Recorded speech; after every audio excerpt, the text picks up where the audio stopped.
Bueno, hoy les voy a hablar sobre la herencia autosómica dominante, el cual es un concepto fundamental en la genética.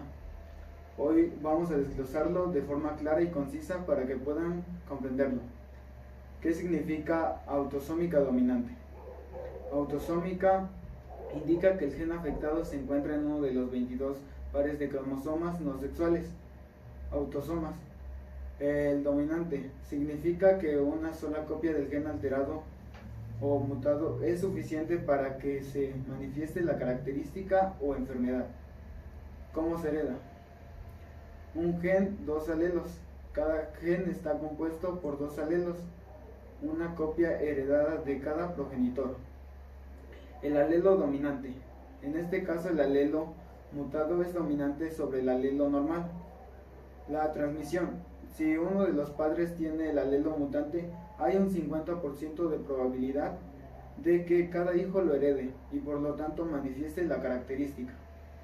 Características clave de la herencia dominante. Presente en cada generación. La enfermedad suele aparecer en cada generación familiar. Afecta a ambos sexos, tanto hombres como mujeres tienen la misma probabilidad de heredarla. Un solo progenitor afectado, generalmente solo uno de los padres es el portador del alelo mutante. Algunos ejemplos de enfermedades autosómicas dominantes son la enfermedad de Huntington, desorden neurodegenerativo, neurofibromatosis que causa el crecimiento de tumores benignos en los nervios, la condroplasia, forma más común del nanismo. ¿Por qué es importante conocer este patrón de herencia? El diagnóstico nos ayuda a identificar enfermedades genéticas en familias, o la conserjería genética permite calcular el riesgo de la transmisión a futuras generaciones. También la investigación nos facilita el desarrollo de tratamientos y terapias. Bueno, seguimos con el siguiente concepto, que es la herencia autosómica recesiva. Este es otro patrón de herencia genética muy importante en la genética. ¿Qué significa autosómica recesiva? Autosómica, al igual que la herencia dominante, el gen afectado se encuentra en uno de los 22 pares de cromosomas no sexuales, que son los autosomas. Recesiva, a diferencia de la dominante, para que se manifieste la característica o enfermedad, es necesario heredar dos copias del gen. ¿Cómo se hereda? Un gen, dos alelos. Cada gen está compuesto por los dos alelos, uno heredado de cada progenitor. Alelo recesivo. En este caso el alelo mutado es recesivo, es decir, solo se manifiesta cuando están presentes dos copias. Portadores. Las personas que tienen una copia del alelo mutado y una copia normal son portadores de la enfermedad, pero no la manifiestan. Transmisión.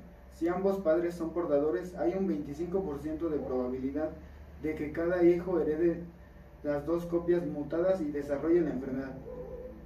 Puede saltarse generaciones.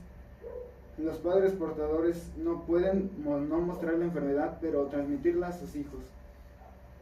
Afecta a ambos sexos, tanto hombres como mujeres, al igual que en la dominante.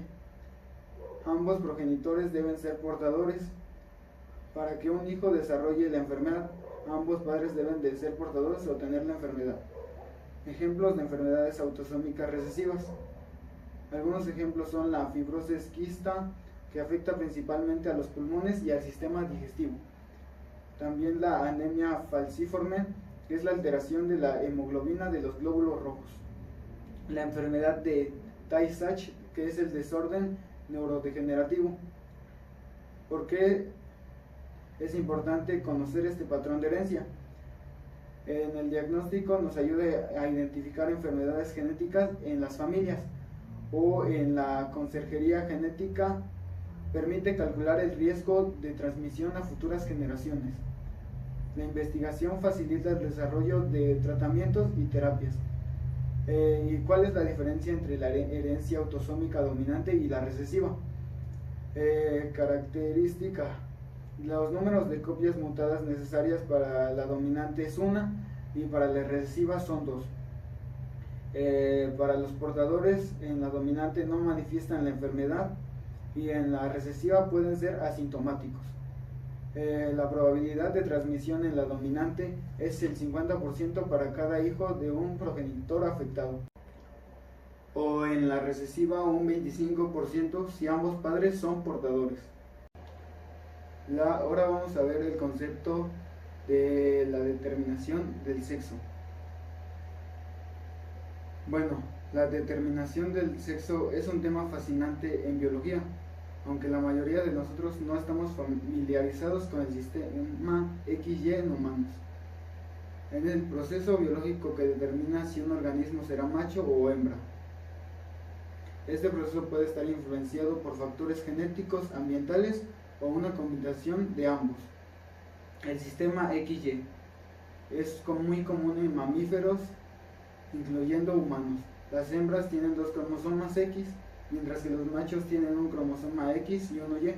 El espermatozoide determina el sexo del embrión al aportar un cromosoma X o Y. El sistema ZW, opuesto al sistema XY, común en aves y algunos reptiles. Las hembras tienen un cromosoma Z y uno W, mientras que los machos tienen 2 cromosomas Z. La hembra determina el sexo del embrión. La determinación del sexo ambiental. En algunas especies, factores ambientales como la temperatura, la densidad de población o la presencia de ciertas sustancias químicas pueden influir en la determinación del sexo.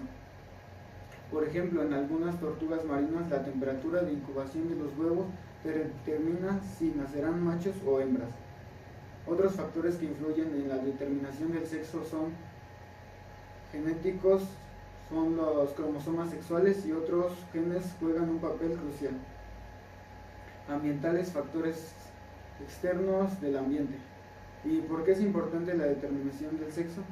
La reproducción garantiza la diversidad de genética y la perpetuación de la especie.